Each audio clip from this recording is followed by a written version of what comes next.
तो last video में हमने स्टार्ट कर दिया था ई कॉमर्स प्रोजेक्ट और उसमें हमने बेसिक सेटअप कर दिया था फ्रंट एंड का और रिडक्स का। अब हम इसमें कुछ नई फंक्शनलिटी, नए पेजेस सेटअप करेंगे और फ्रंट एंड को पूरा कंप्लीट करेंगे इस पर्टिकुलर वीडियो में। तो लास्ट वीडियो में हमने ऑर्डर, टोटल और यहाँ तक बना लिया था। अब नेक्स्ट है हम एक पेज बनाएंगे चेकआउट के लिए। तो वही प्रोसेस है, एक चेकआउट पेज बनाएंगे, उसमें कुछ चेकआउट कंपोनेंट बनाएंगे और नैव बार, हेडर, वो सब तो हम हर बार की तरह कंपोनेंट से ले लेंगे। तो मैं एक checkout.js नाम से कंपोनेंट बनाता हूँ। तो जिस तरह से हम हर बार कंपोनेंट बनाते आए हैं, तो मैं एक कॉपी कर लेता हूँ। चेकआउट पेज के लिए सबसे पहले मैं एक पेज का ही फॉर्मेट कॉपी कर रहा हूँ। इसमें से एक्शंस हटा लेते हैं, यहाँ पे कुछ नए एक्शंस आएंगे। इफ़ेक्ट हटा लेते हैं, चेंज क्वांटिटी, ये सब यहाँ काम नहीं आने वाला। और इसको मैं चेकआउट पेज नाम दे देता हूँ। और ऐसे ही यहाँ पहले होम दिया हुआ था हमने, इनको भी कार्ट पेज, कई जगह मैंने नाम पहले क्लियर नहीं दिए, उनको वापस आप ठीक कर लीजिएगा। तो यहाँ पे हम checkout component in between put करेंगे। तो चेकआउट कंपोनेंट अभी क्रिएट नहीं किया है, तो पहले उसको क्रिएट करते हैं, फिर इंपोर्ट कर पाएंगे। जिस तरह से बाकी कंपोनेंट बनाए हैं एक फंक्शनल कंपोनेंट की तरह, वैसे ही यहाँ पुट कर दीजिए। इसका भी हम थीम अभी उठा लेंगे। तो एक्सपोर्ट डिफ़ॉल्ट मैंने कर दिया इसको, और यहाँ पे आप इसको इंपोर्ट कर सकते हो। तो यहाँ इंपोर्ट हो गया, तो ये अपने आप चल जाएगा। पर अभी चेकआउट के अंदर हमने थीम नहीं डाली है, तो यहाँ पे checkout.html में आपको इसके थीम में कंटेनर के अंदर ये वाला कंपोनेंट मिल जाएगा। इसको आप पेस्ट कर दीजिए और इस कंपोनेंट को भी हम ठीक करने की कोशिश करते हैं। तो देखते हैं कहाँ कहाँ इसका क्लोज नहीं है टैग प्रॉपरली। तो ये इनपुट्स जितने भी हैं इनमें बंद नहीं है, जितने भी इनपुट्स हैं, तो इनको भी बंद कर देते हैं क्लोजिंग टैग लगा के। तो एक एक करके जितने भी इनपुट हैं सब पे मैंने क्लोजिंग टैग लगा दिया है। इसके अलावा यहाँ HR टैग में भी रिक्वायरमेंट है। तो कुछ हॉरिजॉन्टल रोज हैं, उनमें भी एंडिंग टैग नहीं है, तो प्रॉपर JSX वो नहीं मिल पा रहा, तो उनको भी आप कंप्लीट कर लीजिए।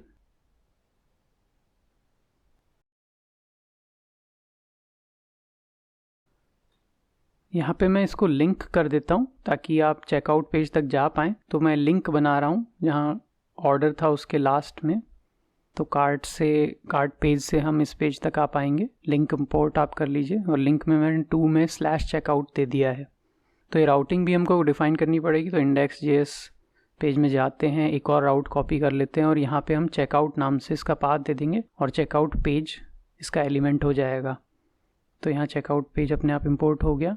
अब यहाँ पे नाउ पे क्लिक करेंगे तो आप ये देख सकते हो चेकआउट पेज जो थीम है वो यहाँ पे आ गई। तो इसको भी ठीक करते हैं पूरे को, और एक एक करके इसको भी कोड से करते हैं। तो जैसे यहाँ पे ये और कार्ट का ही समरी आ रही है, तो बेसिकली हम ऑर्डर से उठा सकते हैं, जो हमने ऑर्डर डेटा स्ट्रक्चर बनाया था पहले। तो यहाँ पे चेकआउट में ऑर्डर मैं पास कर देता हूँ और मानते कि ऑर्डर से ही हमको चीज़ें मिल जाएंगी। तो ऑर्डर तो यहाँ पे भी हम ग्लोबल state.order से उठा सकते हैं, तो उसको मैं पहले से डिफाइंड है। अब यहाँ पे प्रॉप्स की तरह पास कर दूंगा, और यहाँ पे order.items, मतलब आपके कार्ट में जो भी आइटम्स हैं उसको order.items.length उस तरह से भी आप देख सकते हैं, क्योंकि ऑर्डर के अंदर भी कार्ट आइटम्स थे। इसी के अलावा जैसे यहाँ टोटल है, तो पूरा जो टोटल था, आपको याद होगा कि किस तरह से हमने टोटल निकाला था। एक रिड्यूस लगाया था हमने। तो पहले तो ये रिटर्न लिख देते हैं, प्रॉपर इसको कर देते हैं, और यहाँ पे हम एक टोटल कॉस्ट लिखेंगे। टोटल कॉस्ट हमने, आपको याद होगा, तो order.items पे एक रिड्यूस लगा के किया था। ये प्रोसेस हमको बार बार करना पड़ रहा है। तो जहाँ भी आपको कोडिंग में लगे कि कुछ रिपीट हो रहा है, तो इसका मतलब आपको उसको कहीं कॉमन जगह डिफाइन कर देना चाहिए। तो ऐसा ही हम करते हैं ऑर्डर से। तो क्यों ना ये जो टोटल कॉस्ट है या टोटल आइटम्स भी हैं उनको हम ऑर्डर में ही पुट कर दें। ऑर्डर अपने आप में एक अलग डेटा स्ट्रक्चर है, तो उसमें पुट किया जा सकता है। तो ये आइडिया मैं इम्प्लीमेंट करता हूँ, इससे थोड़ा सा हमारा कोडिंग भी बाद में इजी हो जाएगा। तो जब भी चेंज ऑर्डर कार्ट ये डिस्पैच होता है, तो कार्ट में अपने आप ऑर्डर के आइटम्स तो आ ही जाते हैं, ये चीज़ तो आपको पता ही है। तो कार्ट के साथ ऑर्डर तो अपने आप चेंज होता ही है। तो इसी मोमेंट पे क्यों ना हम टोटल कॉस्ट भी कैलकुलेट कर लें। तो टोटल आइटम्स बेसिकली मैं कह रहा हूँ जो आइटम्स कार्ट में हैं और उनकी क्वांटिटी, मतलब अगर एक आइटम 2 बार है तो हम 2 टोटल आइटम्स काउंट करेंगे। और टोटल कॉस्ट जो हमने अभी तक कई बार यूज़ की है, तो इनको मैं इनिशियल स्टेट में ही पुट कर देता हूँ। शुरू में मैं इनको 0 रखूँगा, जब तक कोई यूज़र कार्ट में आया नहीं है, तो टोटल कॉस्ट, टोटल आइटम्स ये सब 0 होंगे। बट जैसे ही कार्ट में कोई चेंज होता है, और जब भी कार्ट में चेंज होगा तो ऑर्डर में होगा, तो ये एक सही प्लेस है चेंज ऑर्डर कार्ट। यहाँ पे आप टोटल आइटम्स कैलकुलेट कर सकते हैं। तो कैलकुलेट करने का आपको आइडिया होगा किस तरह से करेंगे। तो यहाँ पे आप देख सकते हो कि ये जो एक्शन डॉट पेलोड है वो आपके जितने भी नए आइटम्स हैं वो हैं। तो टोटल आइटम्स क्या होंगे, इन आइटम्स की रिड्यूस करके जो हमने समेशन की थी, तो लास्ट टाइम भी हमने किया था। बट टोटल आइटम्स कैलकुलेट करने के लिए प्राइस नहीं करना है, यहाँ पे आप total plus items dot quantity करेंगे। तो आइटम की जितनी क्वांटिटी है वो हर बार ऐड होती जाएगी, तो वो टोटल आइटम्स हो जाएंगे। और इसी तरह से टोटल प्राइस या टोटल कॉस्ट क्या होगी, जो आइटम डॉट प्राइस से आप आइटम डॉट क्वांटिटी को मल्टीप्लाई करोगे तो वो उस तरह से हो जाएगा। तो इस तरह से ये दोनों चीज़ें भी हमारे पास आ गई, टोटल आइटम्स, टोटल कॉस्ट। यहाँ पे मैंने इनको एक ही कॉमा से सेपरेट करके लिखा है, तो ये अपने आप ही ऑब्जेक्ट लिटरल बन जाएगा, एक शॉर्टकट है। तो अब ऑर्डर के अंदर वो दोनों पैरामीटर्स होंगे। तो जहाँ भी ऑर्डर हमने यूज़ किया था, पहले भी किया था, जैसे आप ये देख रहे हो यहाँ टोटल कॉस्ट, इसको कैलकुलेट करने की अब ज़रूरत ही नहीं है क्योंकि ऑर्डर में हमेशा वो अपने आप ही कैलकुलेट हो जाएगा। तो ऑर्डर डॉट टोटल कॉस्ट ये आप पुट कर सकते हो जहाँ भी पहले टोटल कॉस्ट का कंसेप्ट हमने यूज़ किया था।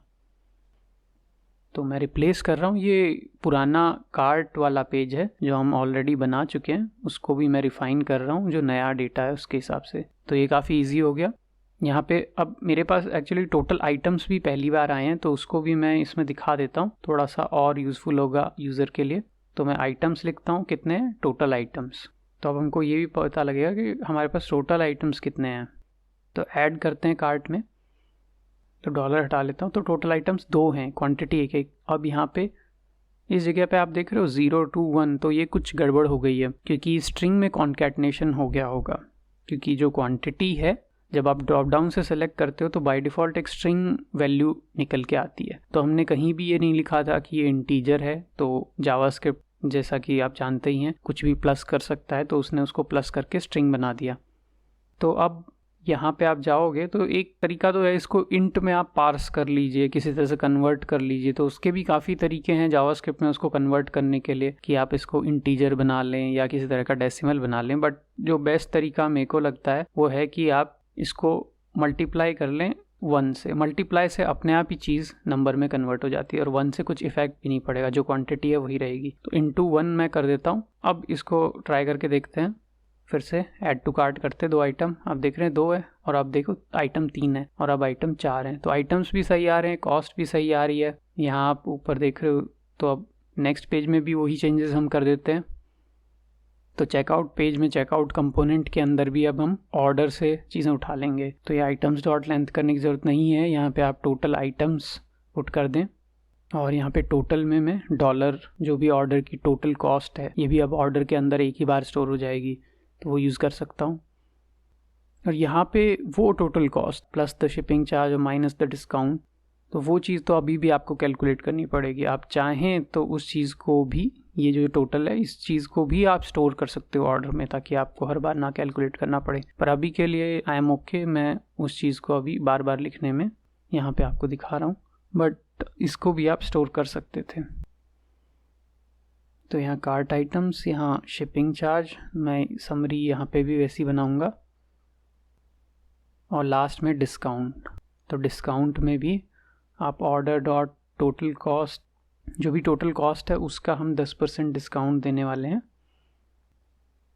तो ये एक्चुअली डिस्काउंट नहीं है, ये तो पूरा ही आपने निकाल लिया माइनस करके, तो इतना ही पार्ट होगा डिस्काउंट वाला। तो और यहाँ पे टोटल में आएगा जब शिपिंग चार्ज भी प्लस हो जाएगा। तो ये NaN आ रहा है क्योंकि आपने शिपिंग चार्ज, आप देख रहे हो गायब आ रहा है, तो शिपिंग चार्ज सही से नहीं लिखा ऑर्डर में, इसका शिपिंग अंडरस्कोर चार्जेस था शायद, तो वही चीज़ आपको यहाँ दोनों जगह लिखनी है। तब आप देख रहे हो कैसे टोटल प्रॉपर आ रहा है, और पीछे और आगे यहाँ दोनों जगह मैच भी हो रही है वो चीज़। तो एक तरह से हमने ऑर्डर को यहाँ पे भी दूसरे पेज में भी वापस रीयूज़ कर लिया। ये टोटल हर में लिखने की ज़रूरत नहीं है। तो अब आप देखो total cart items, total of cart items, discount and shipping, सब कुछ आ रहा है। अब नेक्स्ट शिपिंग एड्रेस देखते हैं। ये अभी तक डमी एड्रेसेस आ रहे हैं जो टेम्पलेट में ऑलरेडी फिक्स्ड हैं। हम चाहते हैं कि उस यूज़र का ही एड्रेस आए। तो सबसे पहले तो एड्रेस आएगा किसी यूज़र का, तो एक यूज़र डेटा स्ट्रक्चर बनाते हैं, उसके लिए एक यूज़र रिड्यूसर और यूज़र की स्टेट बनाते हैं। अभी तक यूज़र का कोई कंसेप्ट नहीं था, पर ई कॉमर्स में आप देखोगे लॉगिन करने के बाद आपका एक आइडेंटिटी होती है और वही यूज़र होता है, तो उससे रिलेटेड भी कुछ डेटा हम पहली बार बनाते हैं। तो इनिशियल स्टेट यूज़र की बनाएंगे। यूज़र का जनरली क्या होता है, एक नाम वगैरह होता है, कुछ ईमेल आईडी यूज़र का हो सकता है, एड्रेसेस होते हैं। तो एड्रेसेस कई हो सकते हैं, क्योंकि आप देखोगे कई एड्रेसेस आप ई कॉमर्स साइट में ऐड कर सकते हो। ऑर्डर्स भी कई हो सकते हैं, एक से ज़्यादा ऑर्डर आप कर सकते हो, उनका भी रिकॉर्ड रहता है।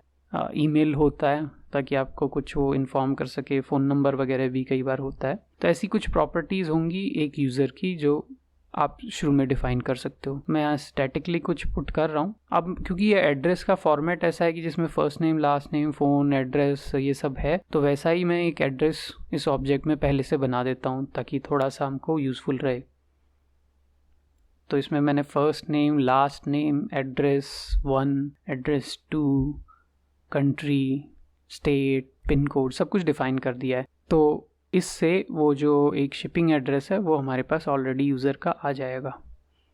तो अभी हम इसको स्टैटिकली पुट कर रहे हैं just for checking the template. उसके बाद हम रियल में एक एड्रेस ऐड करके देखेंगे और उसी एड्रेस को यूज़ करके हम प्लेस ऑर्डर करके देखेंगे। तो मैंने कॉपी करके एक और एड्रेस ऐसा बना लिया है। 2 एड्रेस अब हमारे पास हो गए हैं। इन एड्रेस को यूज़ करके उस पेज में जाते हैं और वहाँ पे एड्रेसेस की लिस्ट को पॉपुलेट करते हैं।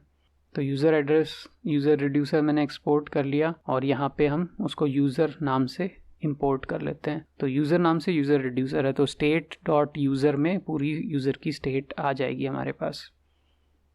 तो कहाँ पे यूज करना है, यहाँ पे हम चेकआउट पेज में यूज़ करेंगे।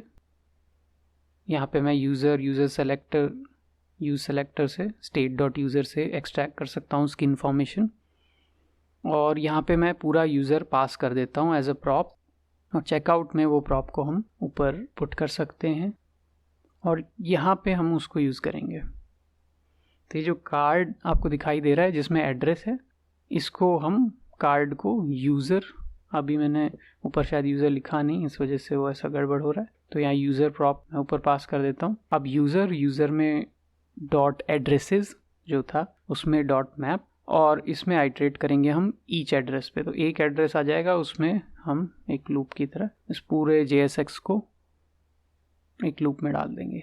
तो अब यहाँ हर एड्रेस से नेम निकालते हैं, फर्स्ट नेम और उसके साथ में लास्ट नेम, फिर जैसे यहाँ पे एड्रेस 1, एड्रेस 2, इसमें फिर हम स्टेट भी पुट कर सकते हैं, कंट्री भी पुट कर सकते हैं, और लास्ट में जैसे पिन कोड है वो भी पुट कर सकते हैं। फिर यहाँ पे एक फ़ोन भी पुट कर सकते हैं। फ़ोन हमने वैसे एक्चुअल डेटा में पुट नहीं किया था, तो आप जाके देख लीजिए, यहाँ पे हम एक फ़ोन भी एंटर कर देते हैं। तो कोई भी डमी फ़ोन आप एंटर कर दीजिए। तो मैंने दोनों में एक एक फ़ोन ऐड कर दिया है। अब आप देखो यहाँ पे पॉपुलेट हो गया है। तो यूज़ दिस एड्रेस, अभी ये चेक बॉक्स है तो दोनों पे चेक हो सकता है, ऐसा होना नहीं चाहिए एक ही एड्रेस एक बार में शिपिंग में काम आएगा। तो ये चेक बॉक्स को मैं रेडियो कर देता हूँ, तो इससे प्रॉब्लम सॉल्व हो जाएगी। तो अब इनमें से केवल एक ही एड्रेस पे आप क्लिक कर पाओगे। पर अभी भी ये बताना मुश्किल है कि आपने कौन सा एड्रेस चूज़ किया है, वो हम बाद में फिक्स करेंगे।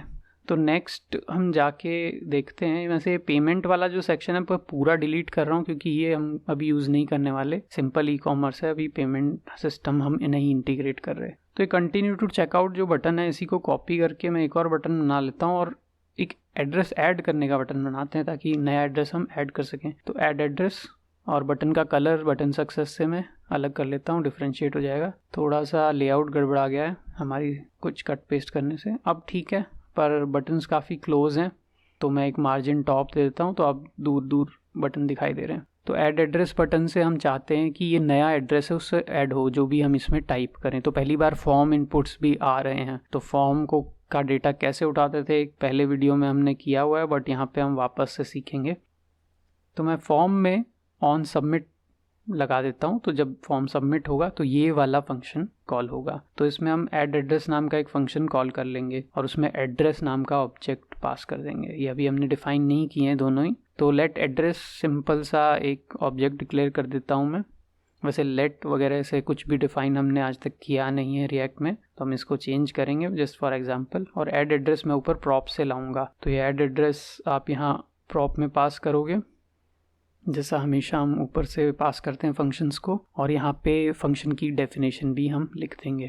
तो ऐड एड्रेस उसी तरह से होगा, हम डिस्पैच करेंगे कोई एक टाइप ऑफ एक्शन और एक नया एक्शन बना लेते हैं ऐड एड्रेस, और पेलोड में जो भी एड्रेस आपने वहाँ से भेजा होगा हम भेज देंगे और इसको जाके फिर यूज़र में ऐड कर देंगे, यही इसका फंक्शन होगा। तो ऐड एड्रेस पहले एक्शन में डिफाइन कर लेते हैं, एक्सपोर्ट कांस्टेंट ऐड एड्रेस, और यहाँ पे भी इसको इंपोर्ट कर लेते हैं जहाँ जहाँ रिक्वायरमेंट है।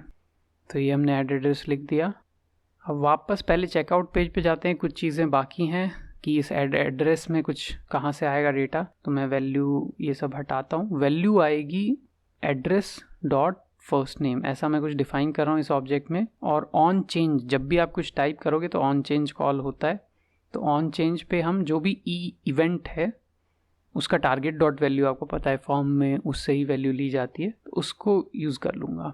तो यहाँ मैं लिखता हूँ कि ई और आगे address dot first name equal to e dot target dot value. तो सीधा सीधा सा है, एक वेरिएबल में हम वैल्यू को पुट कर देंगे एड्रेस के फर्स्ट नेम में, बहुत ही सिंपल सा फंक्शन। यही चीज़ मैं कॉपी करके, वैसे ये प्रॉपर तरीका नहीं है, अगर आप ढंग से कभी भी रिएक्ट लिखते हैं तो आप किस तरह से करेंगे स्टेट चेंजेस, तो वो आपको यूज स्टेट वगैरह यूज़ करना ही होता है। और अभी का एक्सपेरिमेंट करके देख रहा हूँ मैं एक छोटा सा, तो मैंने फ़ोन भी कर दिया है और कौन सा फील्ड है, यहाँ पे एड्रेस है, एड्रेस 1 है बेसिकली, तो आप एड्रेस 1 और यहाँ पे भी एड्रेस 1 और एड्रेस 2 है तो यहाँ एड्रेस 2 और ऑन चेंज में एड्रेस 2 में e dot target dot value आ जाएगी। कंट्री है, ये एक सिलेक्शन बॉक्स है, वैसा सा ही कोड इसमें भी होता है, ऑन चेंज पे वैल्यू तो आ ही जाती है, वैल्यू थोड़ी सी चेंज कर सकते हो आप। तो यहाँ पे जैसे मैं यूनाइटेड स्टेट हटा के यहाँ पे इंडिया कर देता हूँ, वही हम यूज़ करेंगे, ये हटा देता हूँ। और स्टेट में हम कुछ इंडियन स्टेट्स ले लेंगे, वापस से कॉपी करते हैं इसको, यहाँ स्टेट और यहाँ भी स्टेट, और कुछ स्टेट्स हम पुट कर देते हैं, दिल्ली, यूपी, राजस्थान, हरियाणा, इस तरह से कुछ स्टेट हमने रैंडमली पुट कर दिए हैं। अब पिन कोड का भी फील्ड है, इसमें भी हम ऐड कर देते हैं, again copying the same thing, value और ऑन चेंज पे यहाँ पे पिन कोड कर दीजिए जो भी आपने वेरिएबल बनाया है। तो ये सारी वैल्यू हो गई, और सबमिट पे आप टाइप सबमिट लिख ही रहे हो और वो फॉर्म में अपने आप ऐड एड्रेस को कॉल कर लेगा और एड्रेस को भेज देगा। तो यहाँ पे जो भी हम एंटर करेंगे वो चीज़ वहाँ पे चली जाएगी। तो अभी इस पर क्लिक करते हैं ऐड एड्रेस पे, तो आप देखोगे ये रीलोड हो गया। अगर आपने ध्यान से देखा हो तो रीलोड क्यों हुआ, बाय डिफ़ॉल्ट फॉर्म सबमिट होता है तो ई डॉट प्रिवेंट डिफ़ॉल्ट कर देते हैं, जिससे बाय डिफ़ॉल्ट जो सबमिट एक्शन है पेज चेंज का वो ना हो। नेक्स्ट चीज़ ये करेंगे कि जो हमारे पास डेटा अगर आया है, मतलब एड्रेस में कुछ भी आपके पास आया है, तो वो कम से कम दिखाई तो दे।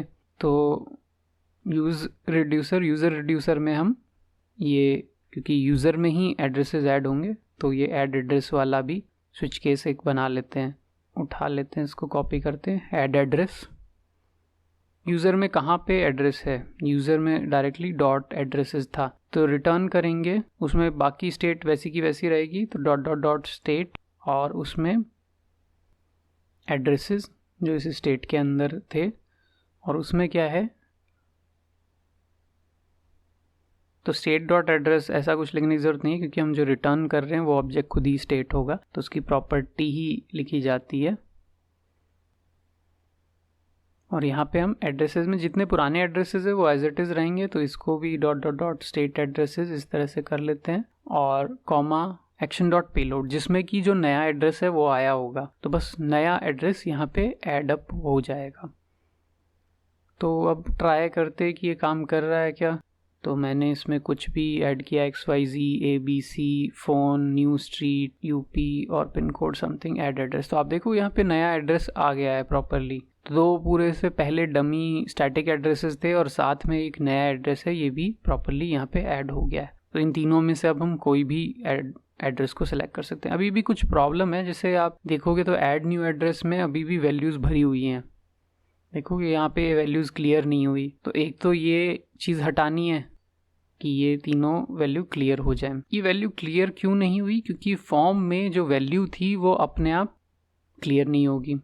क्योंकि फॉर्म सबमिट तो हुआ नहीं तो रीलोड भी नहीं होगा, तो आपको मैन्युअली उनको क्लियर करना पड़ेगा। पर मैन्युअली भी अगर आप क्लियर कर लेते हो तो क्या भरोसा है कि वापस यूआई रेंडर होगा। दूसरा है कि आप कुछ भी डालते हो तो एम्प्टी एड्रेसेस भी एंटर हो जाते हैं, तो एक वैलिडेशन भी नहीं है। तो ये दोनों चीज़ों को प्रॉपर करने के लिए मैं स्टेट यूज़ करूँगा ही। तो मैं वापस यूज स्टेट हुक पे आ जाता हूँ, हमारा जो फेवरेट है। इसमें constant add address, set address और यूज स्टेट इस तरह से लिख देते हैं।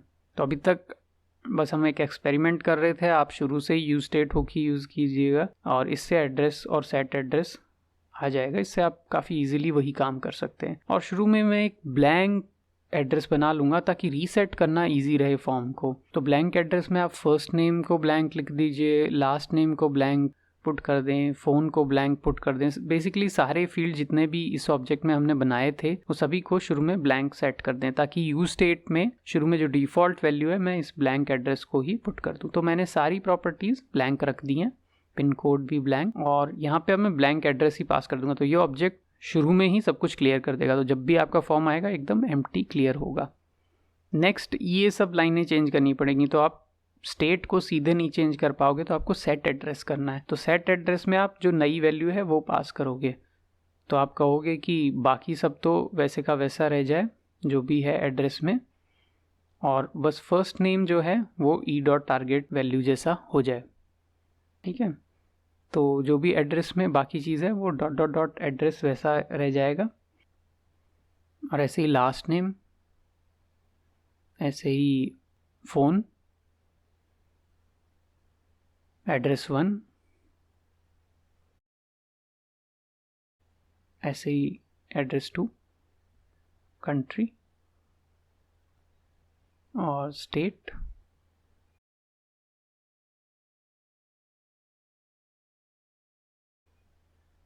और वैलिडेट एड्रेस में कॉल करता हूँ ऐड एड्रेस की जगह। तो बीच में एक फंक्शन डाल देंगे वैलिडेट एड्रेस का, उससे पास होने के बाद ही ऐड एड्रेस को हम कॉल करेंगे। तो वैलिडेट एड्रेस को आपको ऊपर प्रॉप्स में डालने की ज़रूरत नहीं है, मैं इसी चेकआउट के अंदर ही उसको डिफाइन करने वाला हूँ। बस एक फंक्शन है जिसके अंदर चेकिंग होगी कि सारे फील्ड आपने भरे हैं या नहीं। तो इसमें इफ़ हम पास कर देते हैं कि if address dot first name not of address dot, मतलब अगर फर्स्ट नेम खाली हुआ तो ये ट्रू हो जाएगा, ऐसे लास्ट नेम खाली हुआ तो ये ट्रू हो जाएगा। ऐसे उन सब के बीच में और फंक्शन हम लगा देंगे। तो और से क्या होगा, और लॉजिक से इनमें से कोई एक भी खाली हुआ तो ये चीज़ ट्रू हो जाएगी और फिर हम अलाउ नहीं करेंगे। तो एड्रेस 1 पुट किया है, कंट्री किया, एड्रेस 2 इसने नहीं पुट किया क्योंकि वो ऑप्शनल था।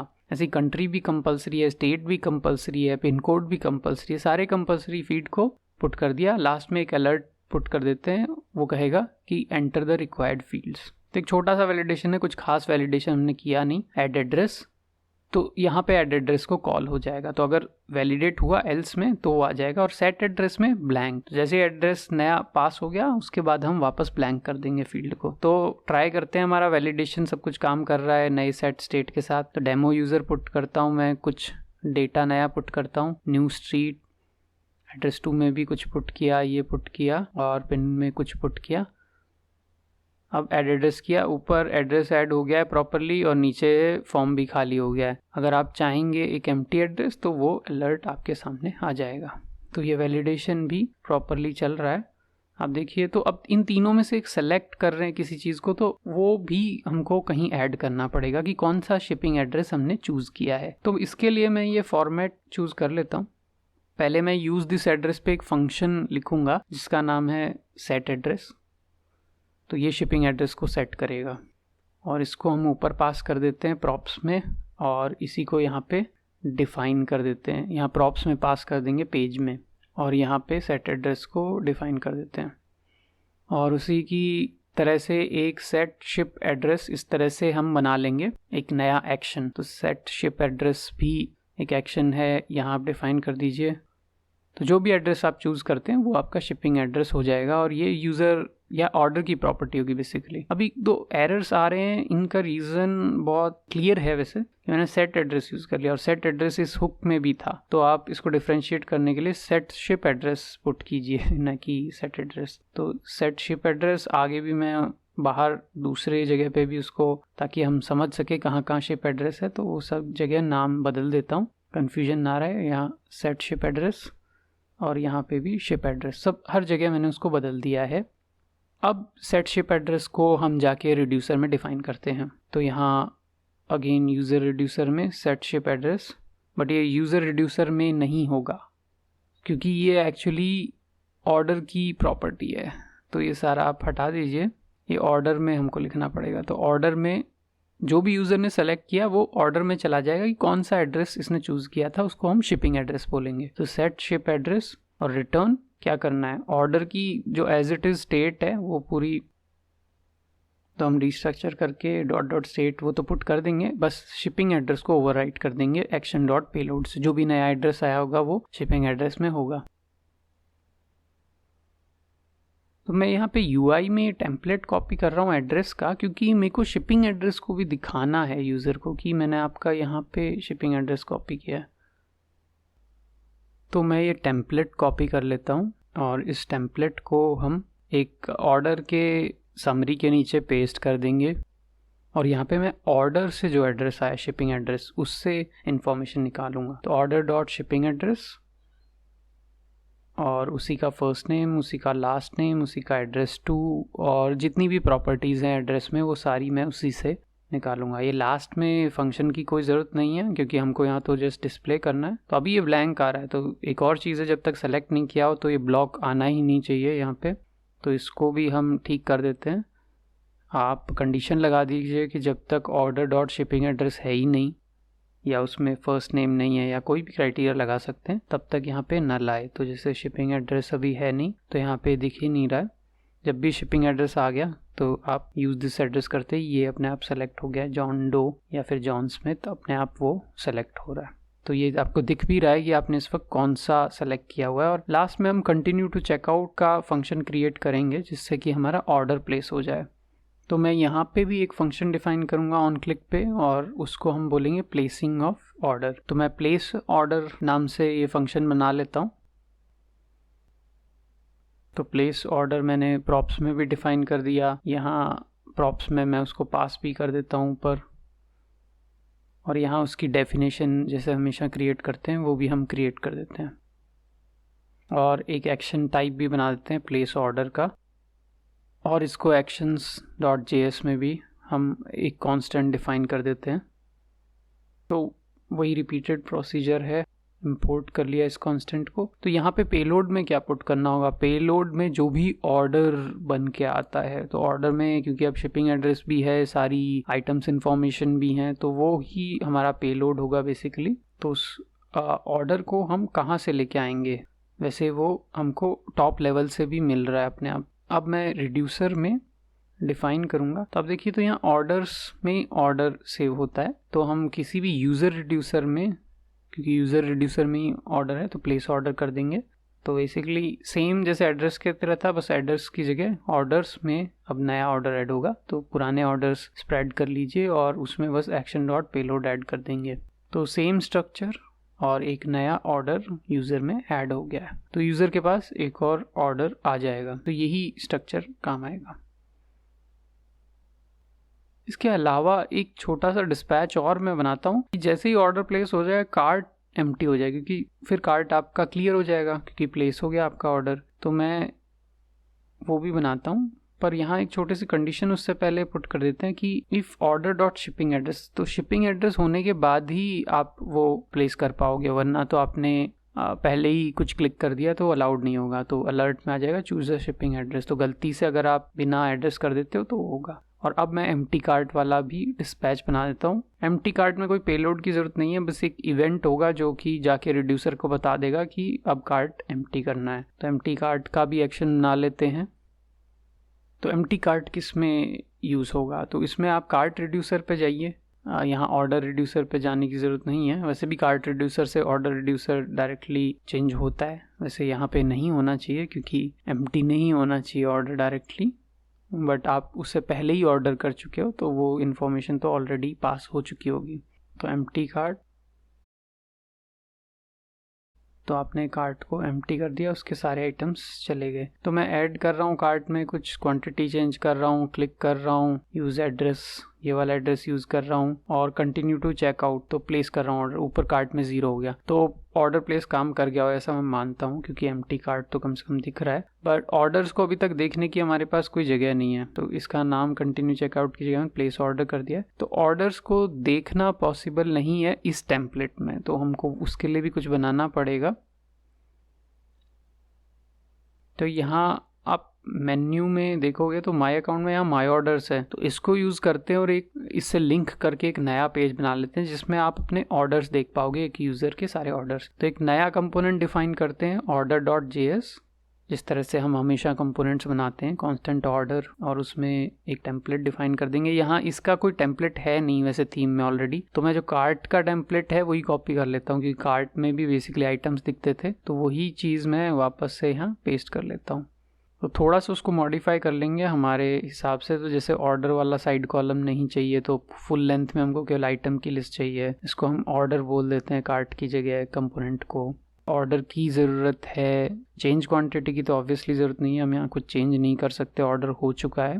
क्वांटिटी सेलेक्ट की भी ज़रूरत नहीं है, बस क्वांटिटी होगी, हटा ही देते हैं पूरा कि आइटम क्वांटिटी पहले से है। तो कुछ चीज़ें मैंने हटा दी हैं, आप देख सकते हो कि क्या प्रॉपर है बाद में। और इसका एक पेज बना लेते हैं orderspage.js, जिसमें कि हमेशा की तरह ऊपर नैम बार, नीचे फुटर, वैसा सा स्ट्रक्चर होगा। तो मैंने कार्ट पेज कॉपी कर लिया, इसमें से कुछ चीज़ें हटा लेते हैं। और क्या चाहिए होगा हमें, ऑर्डर्स वाला कंपोनेंट चाहिए होगा, तो कार्ट यहाँ हटाया, उसकी जगह हमने ऑर्डर्स कंपोनेंट पास कर दिया।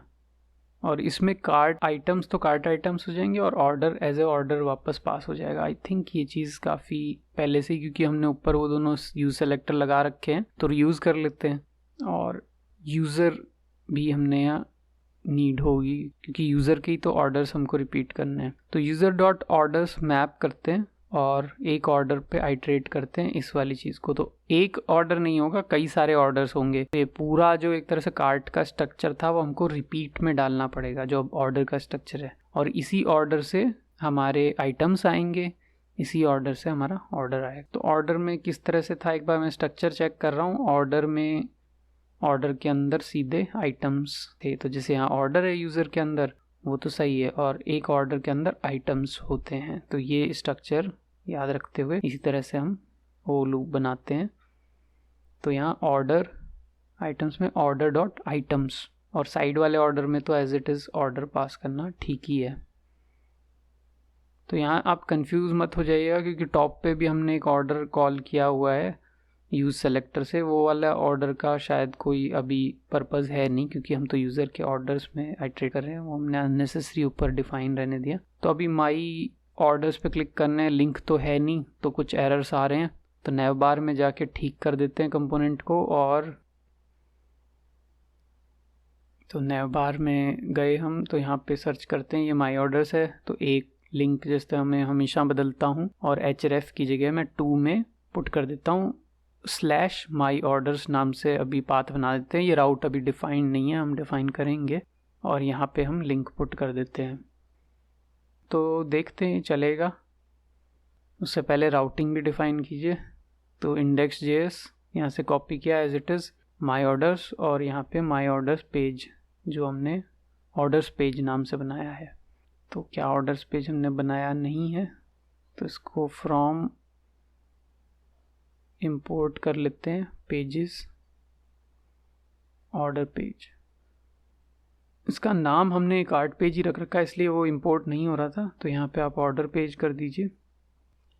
अब माय ऑर्डर्स, अभी भी कुछ एरर आ रही है, और ये एरर कुछ अलग टाइप की है। तो आई थिंक इसका कुछ रोल है जो एग्जिस्टिंग बूटस्ट्रैप की जावास्क्रिप्ट हमने लगा रखी थी उससे।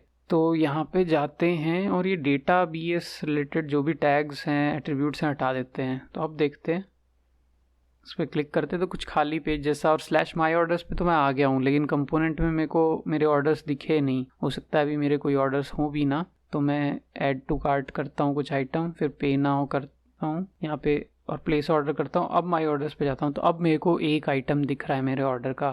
तो ये एक ऑर्डर दिखाई देने लगा। थोड़ा सा ऑर्डर ऑर्डर जैसा लगे तो मैं कुछ और चीज़ें भी ऑर्डर की ऐड कर देता हूँ, जैसे केवल आइटम ना ऐड करके हम पूरे ऑर्डर का अगर कोई टोटल है, शिपिंग एड्रेस है, वो सब भी ऐड करें। तो मैं यहाँ पे लास्ट में इस मैप में ऐड करता हूँ ऑर्डर टोटल, जो कि हमको पता है कि सीधे से ऑर्डर डॉट टोटल कॉस्ट में स्टोर्ड है। वैसे उसमें आपको शिपिंग एड्रेस और वो शिपिंग चार्जेस प्लस करके और डिस्काउंट ये सब माइनस करना पड़ेगा, इसीलिए हमने एक बार सोचा था कि इसको क्यों ना ऑर्डर में ही पुट कर दें। बट अभी के लिए मैं वापस से वो सारा लिख देता हूँ। तो ये पूरा स्टेटमेंट मैंने लिख दिया ऑर्डर टोटल का। और इसी तरह से एक ऑर्डर का एक शिपिंग एड्रेस भी होगा, तो उसको हम एड्रेस लिख देते हैं। तो अब हर ऑर्डर के साथ उसके आइटम्स दिखेंगे और उसकी टोटल कॉस्ट, शिपिंग एड्रेस, एक ऑर्डर नंबर भी होता है। हम थोड़ा आगे जाके बैकएंड से उसको लेके आएंगे, अभी हमारा डेटाबेस वगैरह सेट नहीं है।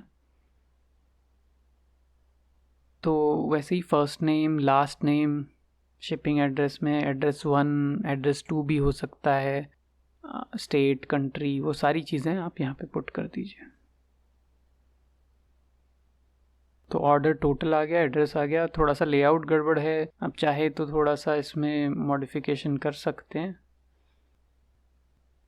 तो मैंने थोड़ा मॉडिफिकेशन किया है, लेकिन इससे भी प्रॉब्लम ये है कि एड्रेसेस अंदर आ गए और इनको हम साइड में भी लेआउट कर सकते हैं, वो भी ठीक है। लेकिन एक और ऑर्डर करके देखते हैं कि ये प्रॉब्लम को सॉल्व कर रहा है या नहीं। और मैं एक और ऑर्डर करता हूँ, एक नए एड्रेस पे उसको लिखता हूँ और माय ऑर्डर्स। अब आप देख रहे हो ऑर्डर्स टोटल उतनी बार ही आ रहा है जितने आइटम्स हैं, क्योंकि आपने उसको लूप के अंदर डाल दिया है। तो हर आइटम के साथ वो ऑर्डर टोटल एड्रेस बता रहा है, जो कि सही नहीं है, क्योंकि एक ऑर्डर में आपको एक बार ही टोटल और एड्रेस बताना चाहिए। कहीं ना कहीं ये जो पूरा सेक्शन आपने लिखा था, इसको इस लूप के अंदर ना होके बाहर होना चाहिए। तो मैं वापस से ये पूरा कट करता हूँ और इसको इस आइटम सेक्शन से बाहर हम लिख देते हैं। जो भी ये पूरा मैप हमने बनाया है, इससे बाहर लिखना पड़ेगा।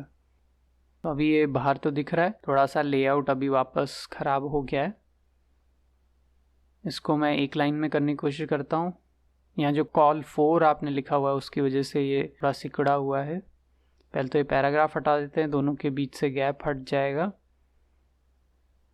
तो अब एड्रेस और टोटल एक साथ आ रहे हैं। यहाँ कॉल 12 से फुल लेंथ आ गए। अब इनको थोड़ा सेपरेट कर देते, दोनों चीज़ें अलग दिखें।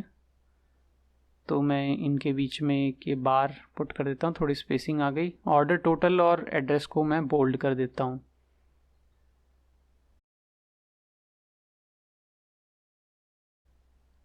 तो अब ये थोड़ा सा अच्छा दिखाई दे रहा है और सेपरेटेड दिखाई दे रहा है। तो इस तरह से माय ऑर्डर्स पेज में अब हमको ऑर्डर्स भी दिखाई दे रहे हैं। तो ये रिड्यूसर भी हमारा सही से काम कर रहा है। अब इस थीम में हमने अलग अलग जगह कुछ चीज़ें पहले छोड़ दी थी, उनको मैं फिक्स करता हूँ, छोटी मोटी चीज़ें।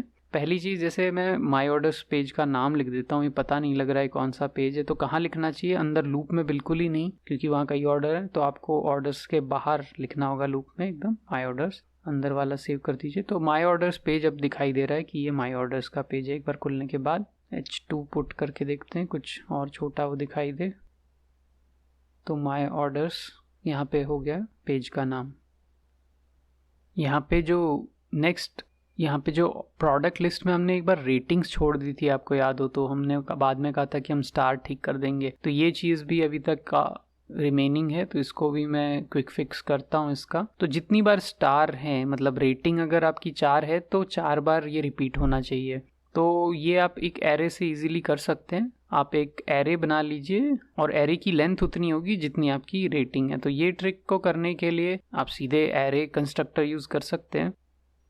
तो आप लिखिए एरे और उसके अंदर 3 इस तरह से पास करेंगे तो 3 का एरे बन जाएगा। तो अभी मैं 3 ना लिख के प्रोडक्ट डॉट रेटिंग लिख देता हूँ। हमने एक प्रोडक्ट में एक रेटिंग्स का फील्ड बनाया था, तो वो बता देगा कि कितना बड़ा एरे बनाना है और उसको वो किसी तरह से फिल कर देगा। अभी फिल क्या करता है हमको फ़र्क नहीं पड़ता, क्योंकि मैं उस पर सीधे मैप लगाने वाला हूँ। तो मैंने एरे को डिस्ट्रक्चर किया, वापस एक एरे में पुट किया और उस पर मैप लगा दिया। तो ये उतनी बार रिपीट होगा। तो अब आप देखिए 3 स्टार हैं, फिर एक जगह 4 स्टार हैं, एक जगह 4 स्टार हैं। तो जितनी रेटिंग है उतनी बार ही ये चीज़ रिपीट हो गई। तो एक थोड़ी सी ट्रिक हमने यूज़ की है एरे को यूज़ करते हुए। अब यहाँ पे जैसे खाली आ रहा है तो शुरू में बिल्कुल खाली जब कार्ट हो तो एक चीज़ तो है, ऑर्डर वाला पार्ट नहीं दिखना चाहिए। तो ये जो ऑर्डर टोटल है कम्प्लीटली हाइड हो जाना चाहिए। तो इसमें हम क्या कर सकते हैं, यहाँ पे एक कंडीशन पुट कर सकते हैं JSX में कि इफ़ ऑर्डर में आइटम्स की लेंथ है, मतलब 0 से ज़्यादा है, तो ये दिखाई दे, अदरवाइज नल दिखाई दे। तो अब ये भी गायब दिखेगा, पर एकदम ब्लैंक पेज पे भी कार्ट पे नहीं जाना चाहिए। तो हम कहीं ना कहीं ये लिख देंगे कि कार्ट अभी एम्प्टी है जब एक भी आइटम ना होगा। और उससे पहले आप जैसे कार्ट का भी नाम लिख दीजिए कि कौन सा पेज है, जैसे कार्ट लिख दिया या माई कार्ट लिख सकते हो। और यहाँ पे वो कंडीशन भी पुट कर दीजिए कि कोई भी अगर एलिमेंट नहीं है या कोई भी आइटम ऐड नहीं हुआ है तो कार्ट इज़ एम्प्टी जैसा कुछ आएगा। तो वही अगेन आइटम्स जो उनकी लेंथ है, अगर वो नॉट ऑफ कार्ट आइटम्स लिखा आपने तो no items in the cart आप पास कर दोगे। तो थोड़ा सा लेआउट अभी बिगड़ा हुआ है, इसको थोड़ा ठीक कर सकते हैं हम। इसको पुट करके यहाँ पे पेस्ट कर देता हूँ मैं, देखते हैं। तो H3 देने की ज़रूरत नहीं है, दोनों साथ में आ जाएंगे। और ये इसको मैं स्ट्रिंग में दे देता हूँ। तो अब देखते हैं, अभी भी ये ठीक है लेकिन थोड़ा सा कट हो रहा है सेक्शन, अभी भी 2 लाइन में आ रहा है, थोड़ा सा UI गड़बड़ है। ये H2 को पूरा काट के हम इसी डिव में पुट कर देते हैं। अब देखते हैं, तो अब सही आ रहा है, कार्ट में आ रहा है नो आइटम्स इन कार्ट। तो कार्ट में कोई आइटम नहीं है। अब कुछ ऐड करें तो क्या आता है, कुछ ऐड करोगे तो केवल कार्ट आएगा और वो नो आइटम्स वाली वार्निंग हट जाएगी। तो अब एक तरह से सही है। लास्ट में रिमूव वाला फंक्शन जो है ये काम नहीं कर रहा है, तो उसको भी चला देते हैं। तो यहाँ पे ये जो क्लोज बटन है ये यहाँ पे डिव में आपको दिखाई दे रहा है। यहाँ ये सेक्शन हटा लेते हैं, उसकी जगह हम ऑन क्लिक लिखेंगे और इस पे एक रिमूव आइटम फंक्शन बना देंगे। और जो भी आइटम आपने सेलेक्ट किया हुआ है उसको हम रिमूव कर सकते हैं। तो रिमूव आइटम प्रॉप्स में पास करेंगे और उसको जिस तरह से हम हमेशा करते हैं कार्ट पेज में डिफाइन करेंगे और प्रॉप्स में पास करेंगे। तो यहाँ रिमूव आइटम लिख देते हैं और यहाँ पे रिमूव आइटम की डेफिनेशन पास कर देंगे। तो रिमूव आइटम नाम से एक एक्शन बनाएंगे और पेलोड में वो आइटम को हम पास कर देंगे। तो जो भी आइटम है वो डिलीट हो जाएगा मेन कार्ट से। तो रिमूव आइटम्स को एक्शन में डिफाइन करते हैं, यहाँ पे इंपोर्ट कर लेंगे। तो इसको कार्ट रिड्यूसर में हमको बनाना पड़ेगा क्योंकि वहाँ कार्ट से ही तो हम हटा रहे हैं आइटम को। तो रिमूव आइटम यहाँ पे भी इंपोर्ट कर लेते हैं, फिर उसका ये केस है वो डिफाइन करेंगे। तो करना क्या है, आपको वो फाइंड करना है आइटम और उसको हटा देना है कार्ट की एरे से, जो भी आइटम्स की एरे। तो आइटम तो हो गया आपका एक्शन डॉट पेलोड में जो आया था। अब इसको आप फाइंड कीजिए जो आपके पास आइटम्स हैं उनमें। जैसे हमने ऊपर चेंज क्वांटिटी में भी ऑलरेडी वैसा कुछ कोड लिखा हुआ है। तो state dot items dot find item, और आइटम कौन सा, जो इस आइटम से मैच होता हो। तो यहाँ IT लिख देता हूँ मैं, आइटरेटर कन्फ्यूजन ना हो। IT dot ID equal to item dot ID। इस तरह से हमने फाइंड किया उसको, और उसकी इंडेक्स अगर पता लग गई है तो वहाँ से आप एक आइटम हटा दीजिए एरे में से, स्टेट डॉट आइटम्स जो एरे है उसमें से। तो वैसे इंडेक्स फाइंड करने का एक तरीका तो है कि आइटम उठा लें और फिर सीधे फाइंड इंडेक्स भी यूज़ कर सकते। तो ये ऊपर भी आप यूज़ कर सकते थे, फाइंड की जगह सीधे फाइंड इंडेक्स यूज़ कर लेते, वो भी एक तरीका था। तो हमको इंडेक्स मिल जाएगी। यहाँ पे 2 कांस्टेंट अलाउ नहीं कर रहा है स्विच के अंदर, तो मैं इसको अभी के लिए I पुट कर देता हूँ। तो इस इंडेक्स को आप हटा दीजिए, मतलब इस इंडेक्स पे जो एलिमेंट है वो ये आइटम है वो हटा दीजिए। State dot items dot splice, वैसे स्टेट में से सीधे स्प्लाइस स्टेट को नहीं करना चाहिए, तो कांस्टेंट आइटम्स एरे में बनाता हूँ और उसमें dot dot dot spread operator से हम स्टेट डॉट आइटम्स जो थे पुराने वो तो आइटम्स एरे डिफाइन कर देते हैं और इसमें से स्प्लाइस कर देते हैं उस इंडेक्स पे। तो पहला आर्ग्यूमेंट होगा इंडेक्स I और फिर होगा 1, तो एक एलिमेंट बस हटाना ही है, तो I1 लिखना काफ़ी है। और अब इसके आगे रिटर्न में हम क्या रिटर्न करेंगे, वो पूरी स्टेट, बस उसमें आइटम्स एरे अब आ जाएगा, आइटम्स की जगह आइटम्स एरे जिसमें से एक स्प्लाइस हो चुका है। तो वो एक आइटम हमने हटा दिया। तो सिंपल सा लॉजिक है, ऐड किए कुछ चीज़ें कार्ट में, यहाँ से डिलीट किया तो आप देख रहे हो डिलीट हो गया, और ऑर्डर में यहाँ पे भी इम्पैक्ट पड़ रहा है। अब क्वांटिटी आपने 2 चेंज की, यहाँ डिलीट किया तो ये भी क्वांटिटी भी सही है, ऊपर चेंज हो गई। यहाँ क्वांटिटी में कुछ गड़बड़ा रहा है, 2 नहीं है, तो ये कुछ UI मिस्टेक हुई है, यहाँ पे 2 क्वांटिटी नहीं है, इसकी 1 ही है, और उस हिसाब से ऑर्डर भी आ रहा है। ये हम चेक करते हैं ऐसा क्यों हुआ, बट रिमूव बेसिकली हो रहे हैं आइटम्स, बस यहाँ ये क्वांटिटी क्यों चेंज हुई ये हमको देखना होगा। तो ये बग आपको शायद दिखाई ना दिया हो, मैं एक बार वापस से करके देखता हूँ। जैसे ऐड टू कार्ट किया हमने, अब आप यहाँ पे 2 सेलेक्ट कीजिए तो अब सब सही है, पर अब मैं इसको डिलीट करता हूँ तो यहाँ पे नीचे वाले आइटम की क्वांटिटी 2 हो गई, जबकि उसकी क्वांटिटी 1 ही थी। तो ये एक बग आ रहा है किसी तरह से UI में कि अपने आप आइटम की क्वांटिटी बढ़ जा रही है, या फिर यूँ कह सकते हैं आइटम की क्वांटिटी जैसे यहाँ पे 2 है तो इसको डिलीट करते हैं तो कोई फ़र्क नहीं पड़ेगा। लेकिन स्पेशल केस तब है जब जहाँ पे यहाँ पे 2 थी और आप इसी को डिलीट कर दीजिए तो नीचे वाले में वो एक तरह से UI का बग है। तो UI का बग है तो कहीं UI में ही चेंज होगा। तो मैं वैल्यू को, ये वो कार्ड JS है उसमें वैल्यू को बाइंड कर देता हूँ क्वांटिटीज़, तो अब एकदम सही आ रहा है। तो ये चीज़ हमने मिस आउट की हुई थी कि क्वांटिटी हमने बाइंड नहीं की थी। तो अब आप देखिए इसमें कुछ भी चेंज कीजिए साथ में चेंज हो रहा है, डिलीट करेंगे तो भी कोई फ़र्क नहीं पड़ रहा। तो अब एकदम से हर चीज़ परफेक्ट चल रही है। फाइनली हम प्रोडक्ट डिटेल्स का एक पेज बनाते हैं। तो प्रोडक्ट की डिटेल्स क्या है वो अभी तक हमने दिखाई नहीं, थीम में एक पेज था उसके लिए। प्रोडक्ट डिटेल्स कंपोनेंट सबसे पहले बनाता हूँ और उसी से हम पेज भी बनाएंगे बाद में। तो कांस्टेंट प्रोडक्ट डिटेल्स और एक फंक्शनल कंपोनेंट डिक्लेयर करते हैं, इसमें वो थीम पुट कर देंगे जिस तरह से हम करते आए हैं, और लास्ट में एक्सपोर्ट डिफ़ॉल्ट कर देंगे प्रोडक्ट डिटेल्स को। तो थीम में जाते हैं, प्रोडक्ट डिटेल्स आपको यहाँ product.html में मिलेगा। आप देखोगे तो ये यहाँ कंटेनर के अंदर ही जो पूरा सेक्शन है, ब्रेड क्रम वगैरह भी नहीं रिक्वायर्ड, ये पूरा सेक्शन आप कॉपी कर लीजिए और इसको यहाँ पेस्ट कर दें। और आप इस थीम को ठीक कर लें JSX के हिसाब से। तो जहाँ जहाँ आपको इमेज वगैरह टैग दिखेगा या इनपुट दिखेगा, ये ऑटो कंप्लीट जितने भी दिख रहे हैं इन सब को आप इनपुट्स को क्लोज कर लीजिए प्रॉपर JSX के लिए। तो यहाँ पे कई आपको दिखाई देंगे, ये आपने बंद किए। अब आई थिंक ये प्रॉपर है। कुछ इमेजेस भी हैं बट वो कोई इशू नहीं दे रही अभी। अब मैं एक प्रोडक्ट डिटेल का पेज बना लेता हूँ और किसी एक रेफरेंस पेज को ही कॉपी कर लेते हैं, जैसा हमेशा करते हैं। कार्ट पेज को कॉपी कर लिया और प्रोडक्ट डिटेल्स पेज में वो पेस्ट कर देते हैं। ये सब चीज़ें मैं हटा लेता हूँ। यूज़ इफ़ेक्ट यहाँ नहीं चाहिए, ऑर्डर भी आई थिंक यहाँ नहीं चाहिए, एक ही प्रोडक्ट की डिटेल होगी। ये फंक्शन हटा देते हैं, नया बार रखते हैं और उसके बाद में यहाँ पे बीच में हम प्रोडक्ट डिटेल्स जो कंपोनेंट है वो पुट कर देते हैं।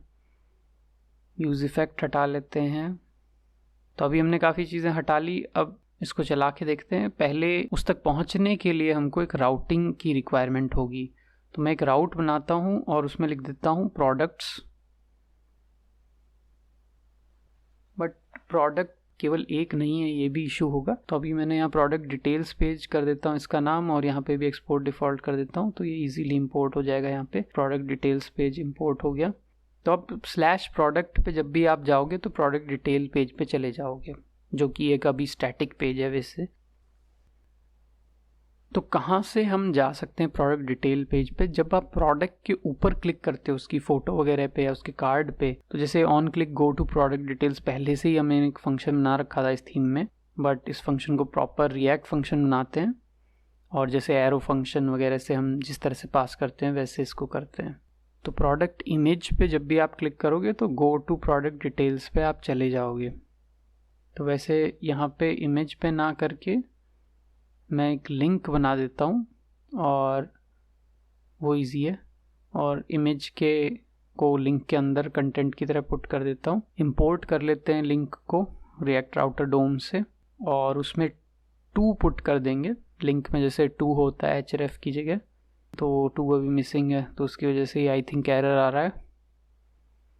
तो यहाँ 2 में हम स्लैश प्रोडक्ट पुट कर देंगे। तो अब इस पे किसी भी इमेज पे क्लिक करके देखते हैं तो आप देख रहे हो इसकी डिटेल आ रही है, पर वो इसकी डिटेल नहीं है, वो एक स्टैटिक टेम्पलेट है। किसी पे भी क्लिक करो वही हेडफोन वाले डिटेल पे जा रहा है जो कि हमने डिफ़ॉल्ट बना रखा है।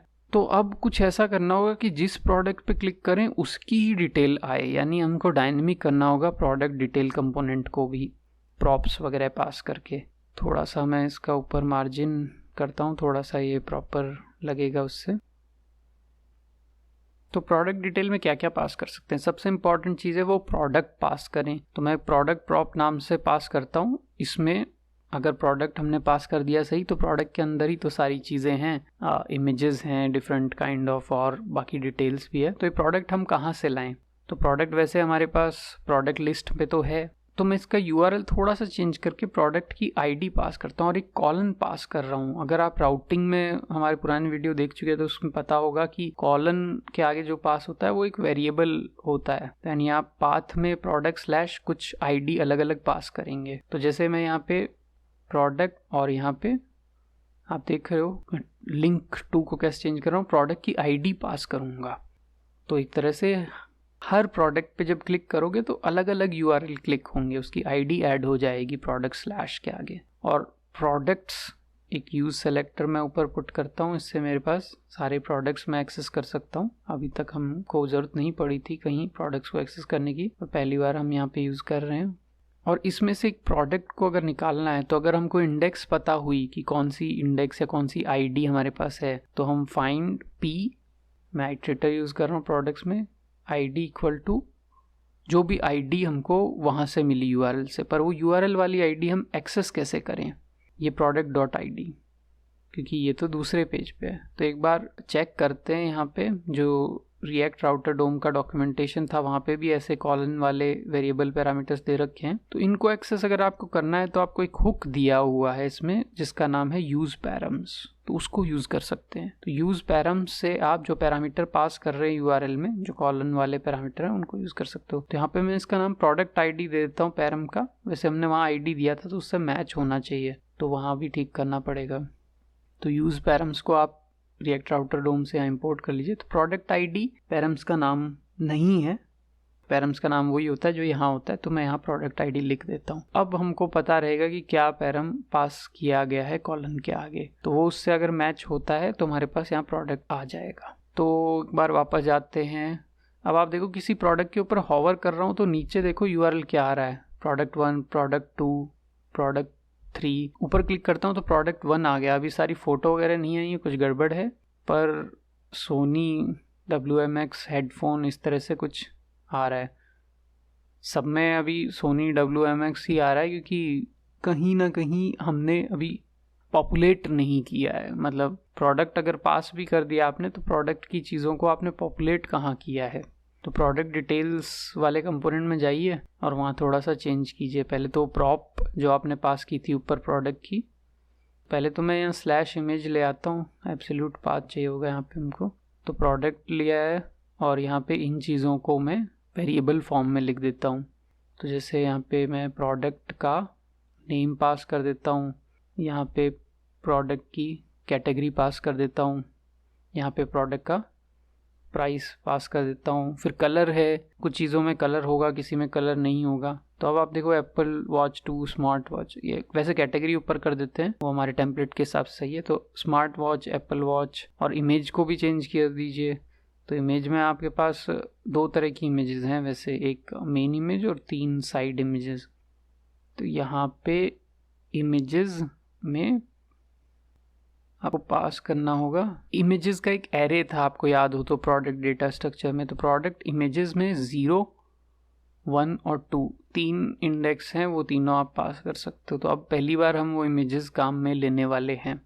तो 1, 2 मैंने किया, और यहाँ पे तो हमको 0th इंडेक्स ही चाहिए होगी, या फिर आप कह सकते हो कि डॉट इमेज में वो प्रॉपर्टी है। अभी ये सारी इमेज सेम आ रही हैं, इसका कारण है कि हमारा शायद डेटा गलत है। तो रिड्यूसर में जाइए, जहाँ पे आपने इनिशियल स्टेट लिखी है, तो आप देखोगे यहाँ सब हमने कॉपी पेस्ट किया हुआ, प्रोडक्ट 2 स्क्वायर को प्रोडक्ट 1 स्क्वायर। तो एक्चुअली में कुछ और नाम थे, आई थिंक एक बार चेक कर लेना चाहिए। तो प्रोडक्ट 2, 2, प्रोडक्ट 2, 3, 3, 2, 3, 3 इस तरह से हैं।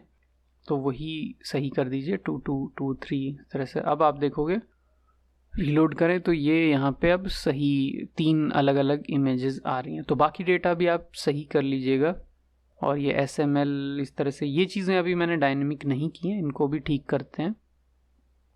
तो यहाँ चेक्ड प्रॉपर्टी है, तो ये चेक प्रॉपर्टी को आप ट्रू या फॉल्स सेट कर सकते हो। तो सारी ट्रू हो जाएंगी तो उससे कोई फ़ायदा नहीं है, क्योंकि वो एक तरह से रेडियो है, तो लास्ट वाला ही वो ट्रू मानेगा। तो एक ही ट्रू होना चाहिए एक बार में। तो जो भी लास्ट ट्रू इसको मिलेगा, जैसे इसमें इस केस में बीच वाला मिला ट्रू, और यहाँ पे भी चेक ट्रू इस तरह से आप पुट कर सकते हो। तो इसको जैसे फर्स्ट ही अभी ट्रू मिल रहा है तो ये S पे आएगा जो स्मॉल साइज है, तीनों फॉल्स, बीच वाला ट्रू, तो ये M पे आ गया। तो इस तरह से आप इनको भी डायनेमिकली चेक कर सकते हो। तो ट्रू फॉल्स से ये हो रहा है, तो आप अपने वैल्यू से कैसे करोगे, आप लिख सकते हो product dot colour is equal to red. तो अगर प्रोडक्ट का कलर रेड हुआ तो यहाँ ट्रू रिटर्न हो जाएगा, और एक ही तो होगा प्रोडक्ट का कलर, या तो रेड होगा या ग्रीन होगा या वो ब्लैक होगा, जो हमने तीनों कलर दिए हुए हैं। जिससे भी वो मैच हो जाता है ट्रू फॉल्स आ जाएगा, एक ही ट्रू आएगा तो वो अपने आप चेक दिखेगा। तो जैसे यहाँ पे ब्लैक है, यहाँ पे भी ब्लैक है और एक रेड है, इस पर क्लिक करते हैं तो ये ब्लैक आ रहा है, जबकि ये हेडफोन्स पे रेड आना चाहिए था वैसे। तो ये सही वैल्यू नहीं आ रही है, हेडफोन्स पे क्लिक कीजिए तो ये ब्लैक आ रहा है। कुछ गड़बड़ है कोड में, वापस जाइए कोड पे।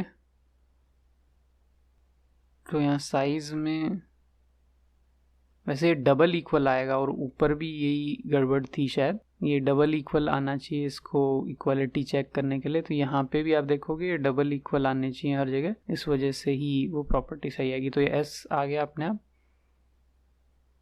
तो अब आप देख रहे हो रेड आ रहा है इसमें और S आ रहा है, तो अब वैल्यू सही आ रही है।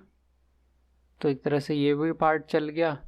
उसके बाद में कुछ में SML ऐसी साइज है ही नहीं, तो वहाँ पे तीनों में से कोई भी चेक नहीं आएगा, तीनों ही फॉल्स आएंगे। तो ये चीज़ें आप हाइड भी कर सकते हो डिपेंडिंग ऑन। यहाँ पे 2 ही इमेजेस आई हैं, तीसरी इमेज को क्या हुआ, तो कहीं ना कहीं हमने वैल्यू गलत देखी है, 3233 इमेज का नाम है। अब इसमें भी 3 इमेजेस आ जाएंगी।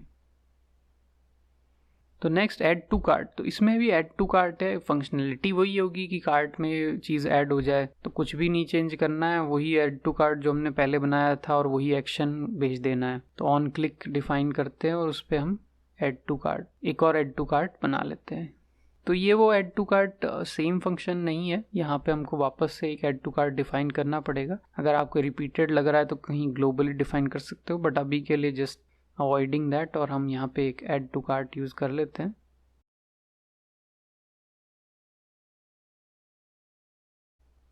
और वैसा ही फंक्शन जो ये था यही कॉपी कर लीजिए एज इट इज़।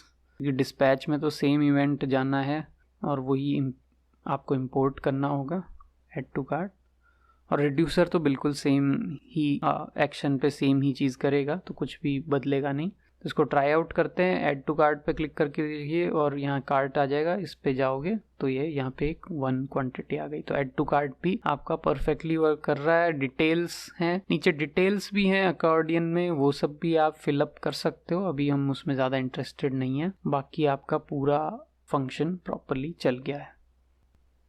तो नेक्स्ट वीडियो में हम तैयारी करेंगे बैकएंड की। तो हम बैकएंड कैसे सेटअप करेंगे वो सब देखेंगे। और ये जो भी अभी डेटा हमने स्टैटिक रख रखा है, कोई भी स्टैटिक डेटा नहीं होगा। और जो हम अभी लोकली भी स्टोर कर रहे हैं इनिशियल स्टेट में, वो भी नहीं होगा। सब कुछ हम डेटाबेस से कनेक्ट कर देंगे। तो Node.js आने वाला है, MongoDB आने वाला है, तो वो सब हम देखते हैं नेक्स्ट वीडियो में।